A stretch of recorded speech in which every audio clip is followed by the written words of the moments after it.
thank the gentlelady for her questions, and I would remind everybody that Ebola response has been restored, 250,000 through IOM, 1.5 million through UNICEF, another 250,000 IRFC, and others. The list goes on.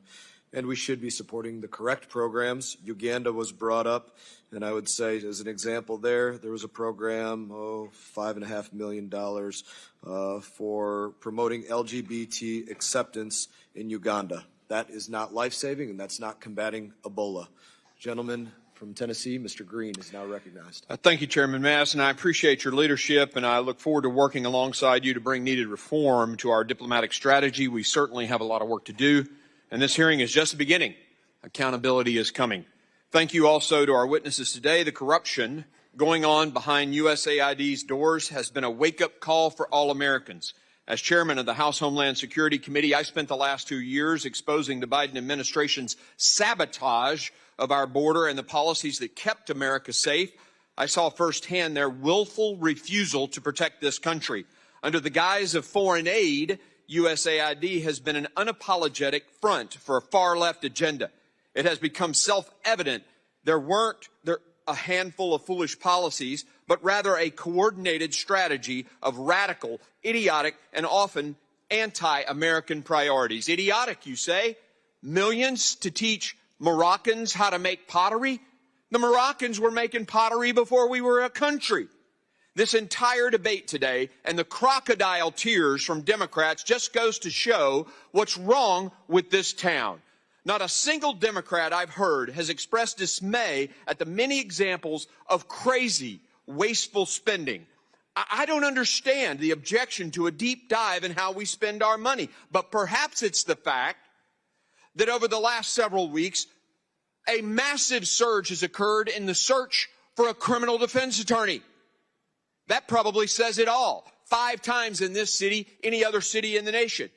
I'd like to remind the committee that President Kennedy unilaterally created USAID through an executive order in 1961. Yet the President Trump, orders a momentary pause after winning a mandate for reform, and Democrats cry, constitutional crisis.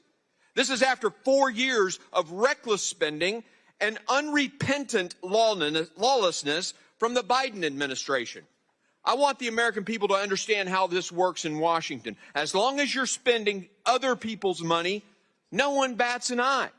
But the second you want to save taxpayer dollars, the swamp cries wolf, or in this case, unprecedented constitutional crisis.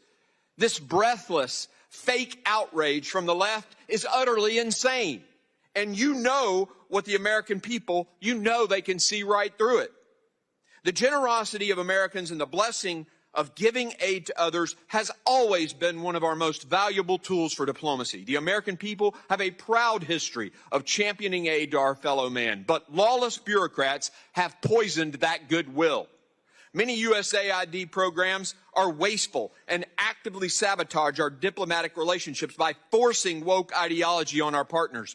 Just look at PEPFAR, a beacon of hope in the fight against HIV/AIDS, yet the Biden administration even weaponized this crucial program, jeopardizing lives and undermining our relationship with African nations.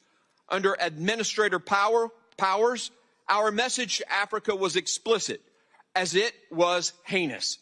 Abort your babies and violate your religious convictions, or we won't grant you life-saving aid.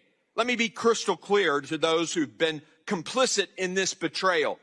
Firing those involved is just a start. We have a long way to go. And one last point. I want to correct the record on a couple of things. First, Elon Musk and the team that is working does not have access to personal data. They don't have access to your Social Security number. That is a lie. Elon Musk does have a security clearance. He has a top secret security clearance. By God, he makes the rockets for NASA. But the suggestion that he somehow can't be trusted to dig into how we're spending our money is nothing but a smokescreen to hide the corruption and the wasteful spending that has occurred there. And I am personally offended at the left's continued references to 19-year-olds and 21-year-olds in there doing work. There are 19-year-olds who have won the Medal of Honor defending this country. Just because you're 19 doesn't mean you're some child who can't be trusted. It is offensive. And if you're 19 years old out there, 20 years old, and you're serving this country, by God, your service matters. Keep serving. We thank you for that. It would appear that I'm out of time, Mr. Chairman. I yield. Amen.